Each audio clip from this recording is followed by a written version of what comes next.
Hello, Dimsdale. I'm Jet You Betcha with today's editorial, which technically makes it a Jetatorial. U.S. household debt has reached a new record of $18.59 trillion from July through September, rising $197 billion from the previous quarter and $4.4 trillion since late 2019, according to the Federal Reserve Bank of New York. The report shows student loan debt at an all-time high of $1.65 trillion.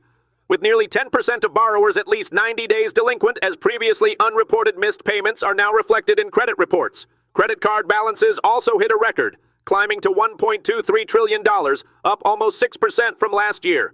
Auto loan balances remained steady at $1.66 trillion. The data indicates growing financial strain as borrowing costs and payment challenges continue to rise.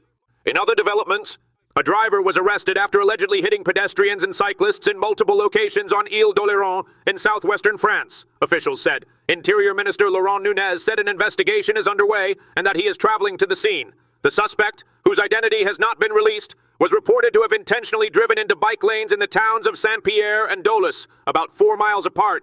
Photos showed a burned vehicle, and the driver was said to have attempted to set it on fire after stopping.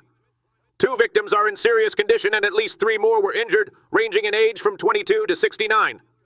Authorities have not confirmed a motive, though the suspect was known to police. In evolving news, at least 9 people were confirmed dead after a UPS cargo plane crashed shortly after taking off from Louisville Muhammad Ali International Airport in Kentucky. Officials warned the death toll may rise as recovery continues in a large debris field. The aircraft, a McDonnell Douglas MD-11 carrying about 38,000 gallons of jet fuel and headed to Honolulu, went down roughly 3 miles from the runway. At least 11 people were injured, including 2 in critical condition. Several nearby businesses were damaged, and 2 employees remain unaccounted for. A temporary shelter-in-place order affected communities and schools near the scene.